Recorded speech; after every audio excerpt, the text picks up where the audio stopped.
bem-vindos a mais uma exploração aprofundada aqui no nosso espaço. Hoje a gente vai mergulhar num tema, um tema que pode soar meio estranho assim à primeira vista, né? Os desafios, os conflitos que podem surgir dentro das comunidades de fé.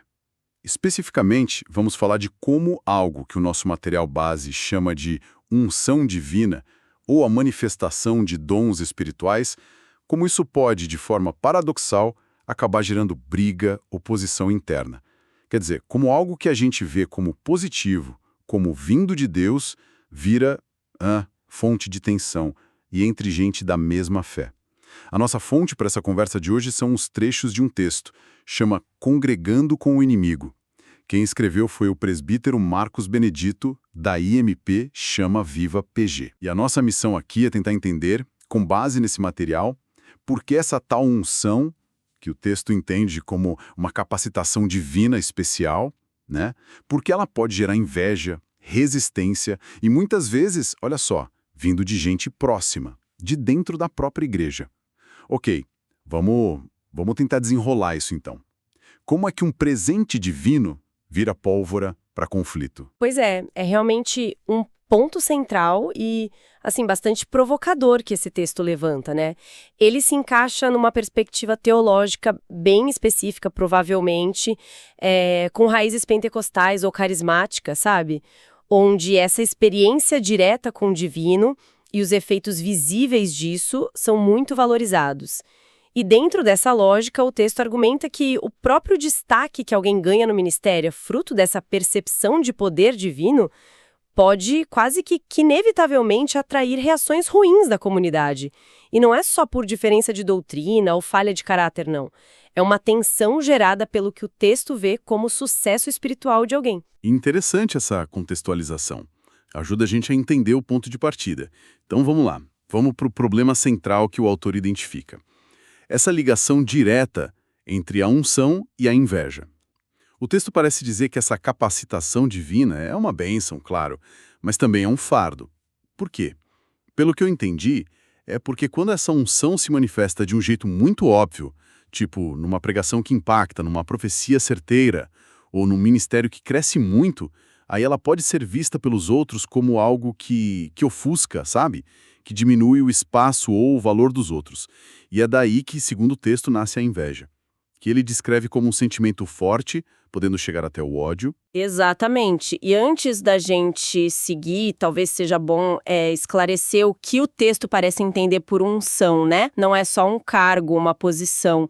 É mais uma percepção de capacitação divina real, eficaz, para uma tarefa específica no ministério. É algo que, na visão do autor, produz resultado visível, sabe? Diferenciado.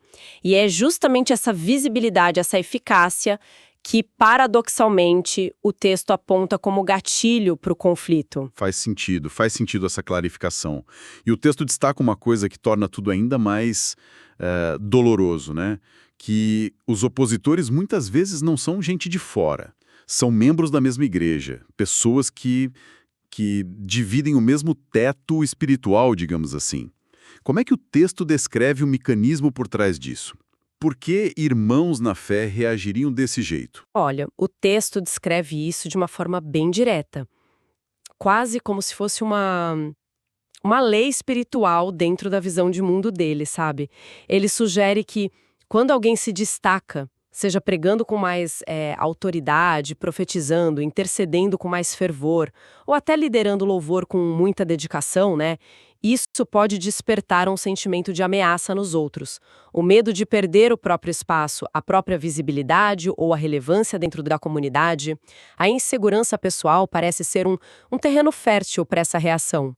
Nossa, então não é só uma discordância de ideias, de teologia. É algo mais visceral, ligado a status, a reconhecimento dentro do grupo. Sim, o texto aponta para isso, mas ele adiciona uma camada de interpretação espiritual. Ele argumenta que essas inseguranças, esses medos humanos, eles são instrumentalizados por uma força externa, que o texto chama de o diabo. Nessa visão, essa entidade espiritual se aproveitaria dessas brechas emocionais, relacionais, para semear discórdia, né, e tentar frear o ministério que está crescendo.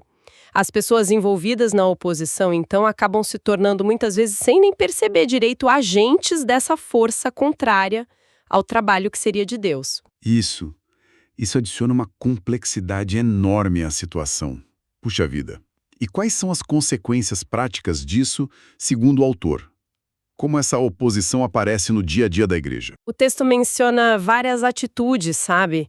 Desde o desprezo, às vezes velado, às vezes aberto, passando pela desvalorização sistemática do trabalho da pessoa ungida, até o que ele chama de esquecimento proposital no púlpito.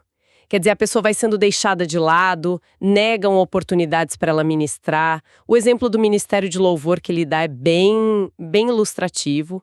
O autor descreve como a dedicação, o zelo, a busca por fazer o melhor de um membro pode gerar perseguição, vindo de outros do grupo ou até da liderança, motivada só pela inveja do destaque que essa pessoa alcança.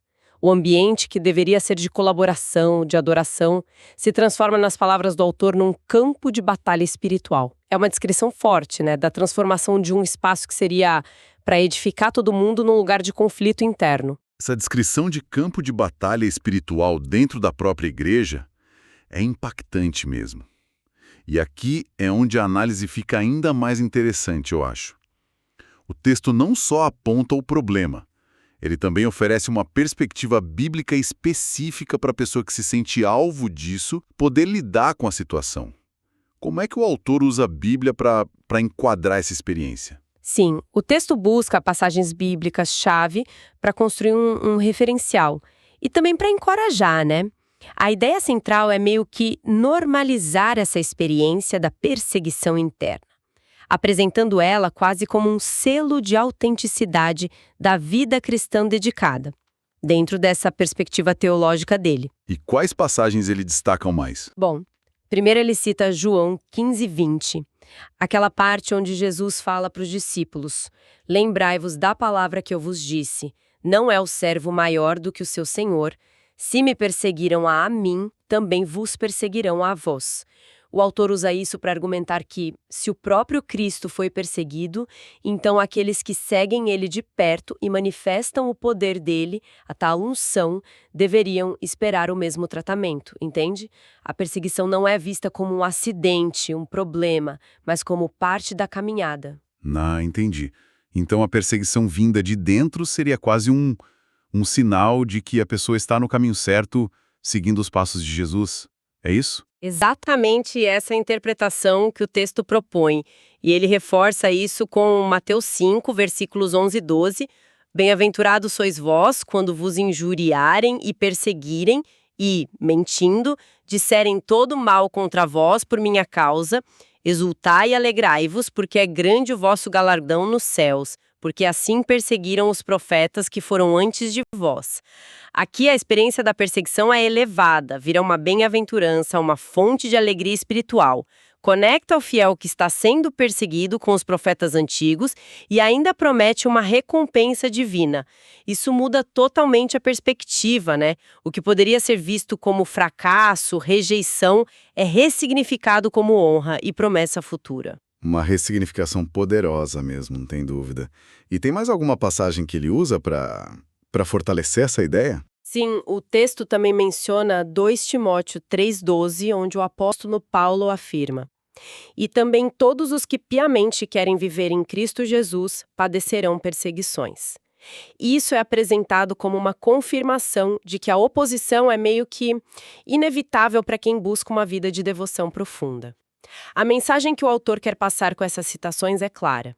Se você está vivendo uma vida que reflete Cristo e sua unção, a perseguição, inclusive a que vem de dentro, não só é esperada, como pode ser interpretada como um sinal positivo dentro dessa moldura teológica específica que ele apresenta. Entendido. Essa base bíblica é fundamental para a argumentação do texto. Agora, voltando para aquela questão da natureza interna